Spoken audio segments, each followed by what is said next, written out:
As the nation awaits President Cyril Ramaphosa's State of the Nation address in Parliament tomorrow, the state of the economy is without a doubt a major concern for many. Unemployment stands stubbornly at 29.1%. State-owned companies seem to continue their downward spiral as well. Wastage of resources continues unabated, judging from audit reports of government departments and municipalities, despite the tough talk that we hear. Previously, the President made certain pronouncements, including his intention to commit members of Cabinet to sign performance contracts with very specific outcomes. But the public is yet to see how those commitments have been implemented. So to talk about what we can expect this SONA, we are joined in studio by Dr. Sithembile Mbete, and political analyst and senior lecturer from the Department of Political Science at the University of Pretoria. That's as well as what Dr. Mbete does. And Professor Peter Baur from the Economic Department at the University of Johannesburg. So good to have both of you here. Welcome. Thanks for having us. So in a nutshell, many would, I suppose, be a bit surprised that this is actually our President's fourth State of the Nation address. Already, Yes, yeah. We're there, four State of the Nation addresses. Yes. So if we have to look back and sort of see from a sample of the speeches that he's given, the audit, because that's always the big thing, has he achieved what he promised?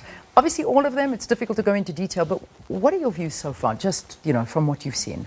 Well, in terms of some of the flagship things, remember his first State of the Nation address was in 2018 after he had won the ANC presidency at Nasrec, and our former president Jacob Zuma was recalled, and he was elected as president. And at that stage, a lot of what he was talking about was around getting a handle on issues of state capture, so promising to implement the state capture commission, which President Zuma had initiated, but also to stabilize especially the criminal justice system. So to have a permanent National Director of Public Prosecutions, a permanent Commissioner of Police, a permanent head of the Hawks, and all of those things.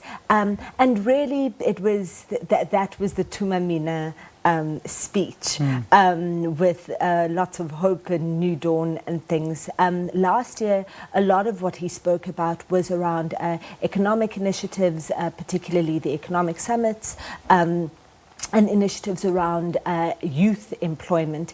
And my colleague will probably speak a bit more about it. It's not clear really what the result of that has been, given that by the fourth quarter of last year, we'd seen the highest level of unemployment that the country had in a number of years, with 29%, and that hasn't changed this year. And so, in terms of particularly the economic policies and the economic plans that he put in place, or that he promised to stabilize state-owned enterprises and to get the fiscal fundamentals of the country stabilized, it's not entirely clear how successful the president has been on that score. In terms of the other elements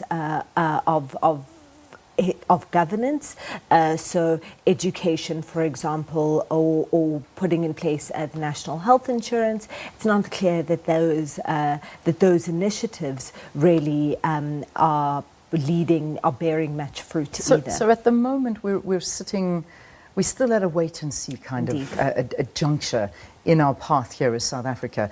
I'm going to ask you the same question, Prof, just to kick off this conversation. Yes, I mean, we can see it. The investment agencies have kept us on a very low rating sort of style. We sort of have not seen really much of an improvement in terms of where we should be going and what we should be doing in terms of dealing with state-owned enterprises, in terms of dealing with the high level of unemployment and the persistent inequality within the nation. And these are continuing to obviously sort of feed an impression, especially to our investors, about how South Africa, or how serious South Africa is about combating many of these problems.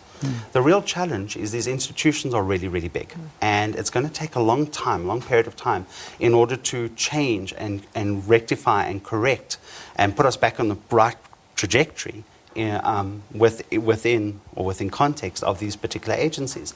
So if you see how we are going forward, I think some of the issues are already being addressed. As my esteemed colleague has mentioned, we've already seen the impact of like the audit making, as you mentioned as well, making people accountable for performance and output. And accountability is a very big thing. But I think what we need to do is we're going to have to see how we now plug into the international environment, because it's all about investor confidence and it's about a changing international investment environment. And that we can see with the impact of Brexit. We can see that with the impact of the coronavirus. We can see it with Donald Trump and his attitudes towards, shall we say, investment into Africa. We can see what is happening in the Middle East.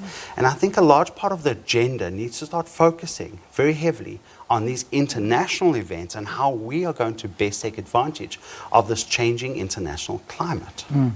Interesting. Well, we'll see if anything's mentioned on that. But you mentioned state institutions, and some of these state institutions, I mean, we talked to one, the MPA, and Sithembile Mbete was appointed. That was something that was stated that would happen, that we would get these agencies back in shape, working independently, making the arrests that we were hoping for, the SIUs, all of these things. And we've got Edward Kieswetter also put into these positions. We've got a new CEO at Eskom. But again, I ask you, has anything tangible been done? Well, I think that this is something that the president is now a lot more conscious of, and we saw with the January 8th statement and then I think his newsletter after the January 8th statement that he focused quite a lot on building a capable state. And he spoke about the weaknesses in state capacity in key state institutions, yes, in the state-owned enterprises, but also throughout government where the public service itself either is occupied by people who do not have the capabilities required to implement some of these plans that the president has, or if they do have the capabilities, are not empowered to do so. And so I imagine that in his speech tomorrow, he's probably going to, if he continues on the trend of the last kind of 6 weeks, I think that we're going to hear a lot more about what he intends to do to strengthen the capacity of the state to actually implement the changes that we need as a country. So yes, in the state-owned enterprises, but also throughout the public service, because really you can't put in place the changes that you need without the people to actually do it, right? Yeah. Who have the skills and the qualifications, but also have the power to make the different changes that you need. And so I think that that's something we'll hear from the president tomorrow. He spoke quite frankly yesterday during the 30th anniversary of the release of Nelson Mandela. I'm just going to take a line from what he said, and this relating very much to corruption. Yesterday he said, the stench of corruption and abuse of public funds have led to a trust deficit of our citizens. This threatens to reverse our democratic gains.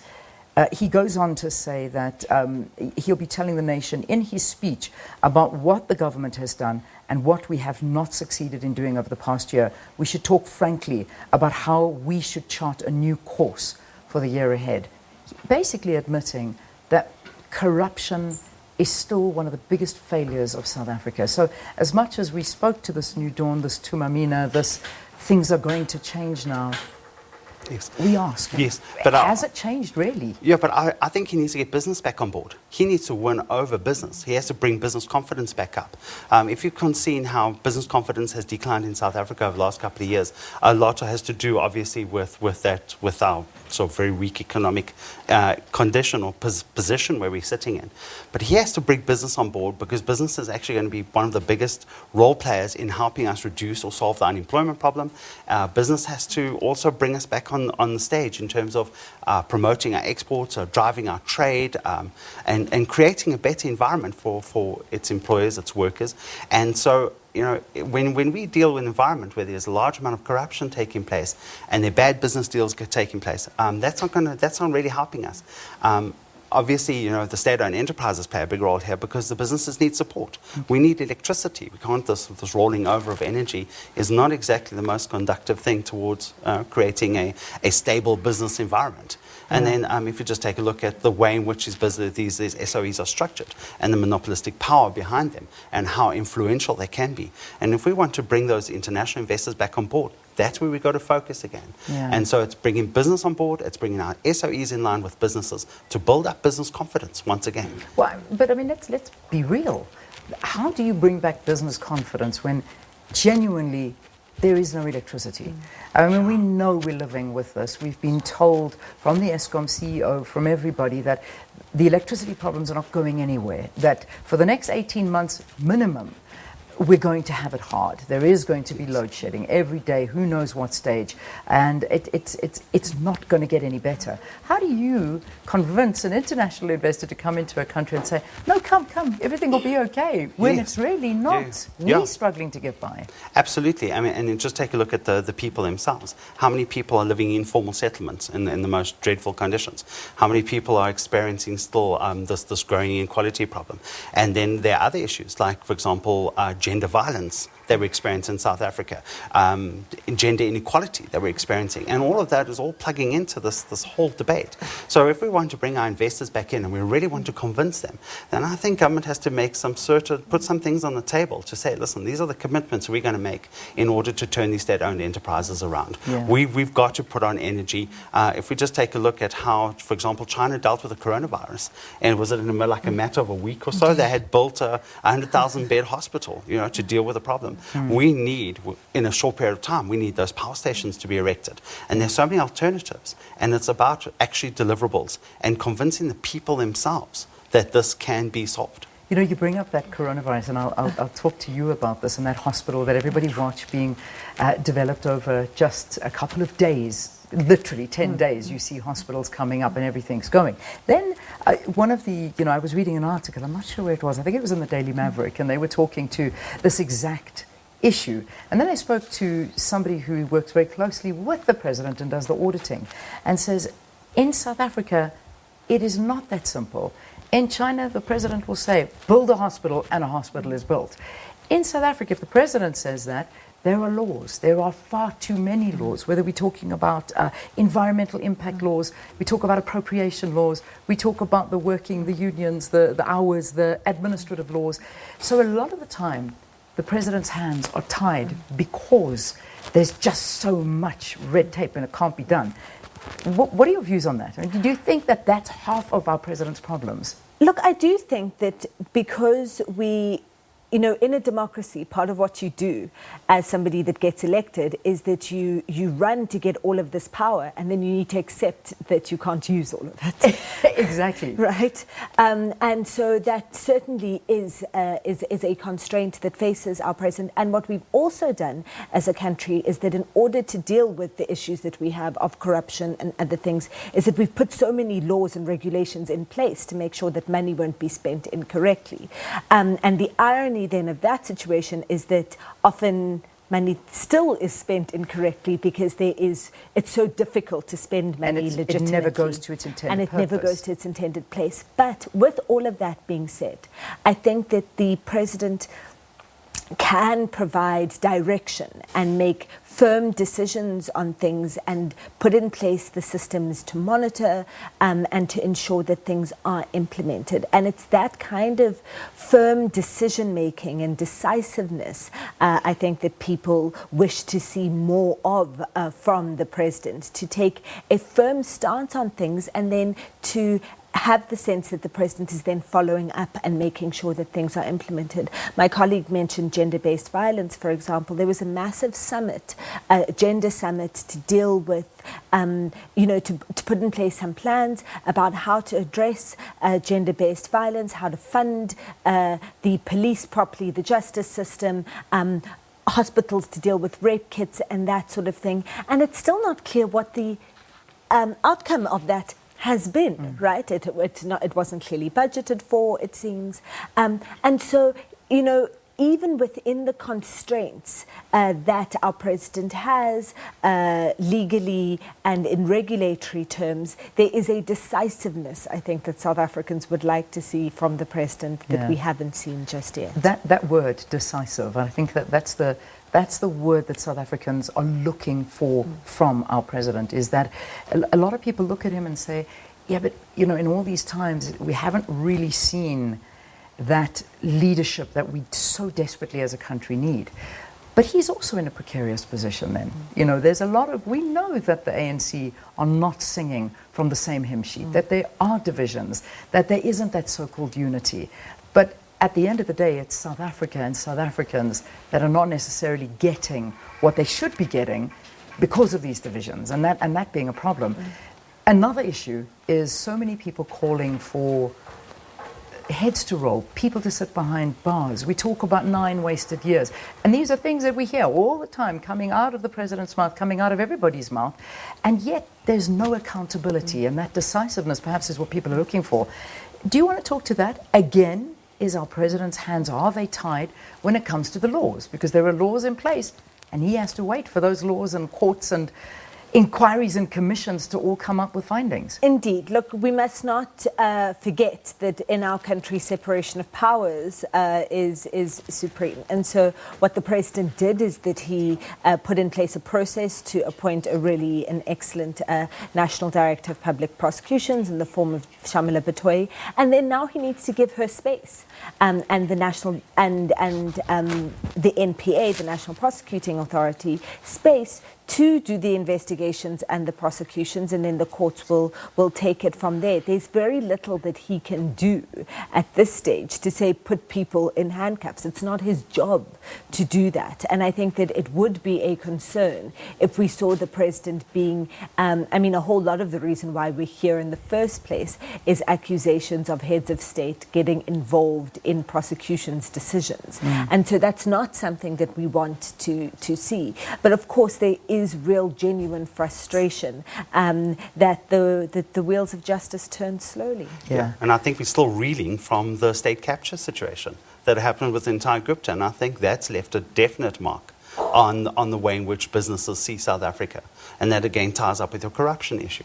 And I think that again, the bringing justice to that, watching the wheels of justice turn very slowly, we need to address these concerns. We don't want to see that happen again in history. Yeah, we don't. But radical economic changes, these are a lot of things that are not necessarily going to gain the favor of South Africans, because it's going to be hard. Yes. But could we hear that coming out tomorrow? There's a good possibility of it, but one of the factors that you would have to consider is the strength of our current labour unions and how much say they actually have in terms of governance as well within the country.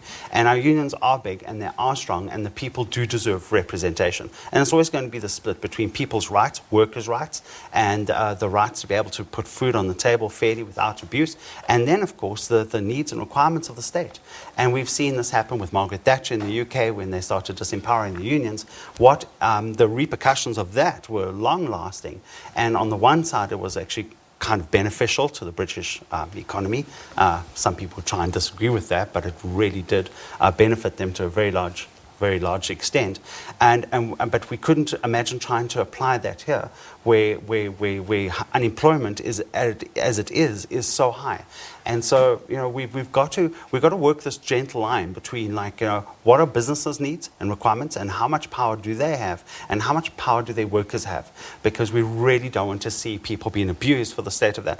Now, the issues that we're looking at is importing all these pressures, such as oil prices going up. That's going to have big inflationary constraints. We're looking at the impact of, obviously, that's going to have an impact on food prices, which means households are going to be redirecting their incomes into other sectors. So are we going to take money away from education to put food on the table, or do we take money away from food to put kids in school? You know, the households are really tied in this regard as well. And then, of course, you've got the other sort of international political constraints, such as, you know, the trade negotiations that are going to be coming about now, and how that is now going to impact household prices, etc. And if we can keep our prices low enough in order to be able to be more competitive with the rest of the world, we have a good market to get into, and we have the potential to grow the business. But then again, you know, in internally what structures are in place to support these businesses, and that brings us right back to electricity once again. Yeah, interesting. The EFF threatening to disrupt the president and the whole issue around Minister Pravin Gordhan. Any views on that? Well, look, I think the disruption is highly likely to happen. The big question will be how the president or how the parliamentary officers deal with it. So how the Speaker, Thandi Modise, responds to the EFF's disruption. In previous years, we saw, the bringing in of those guys in the black shirts or the white shirts. It was the white shirts. The white shirts, yes. Yeah, the white shirts. And a very violent, forceful response to the EFF. Whether that is what we're going to see again, I think, is a big question. I'm also not convinced of the political utility of that kind of action for the EFF. How many more supporters are they going to attract with that? I'm not sure that it's a good thing to do tactically or strategically, but certainly I think that we can expect it, and the big question is how Parliament is then going to respond. All right, well, let's leave it all happening tomorrow. The State of the Nation is going to be taking place tomorrow, and that'll be in the evening, and that'll be something we will be watching, and we will be waiting to see what our president has to tell us. Dr. Sithembile Mbete is a political analyst and senior lecturer from the Department of Politics at the University of Pretoria, and Professor Peter Baur from the Economic Department at the University of Johannesburg. Thank you so much for your views this morning. Always a pleasure speaking to both of you. The time now is 7 o'clock.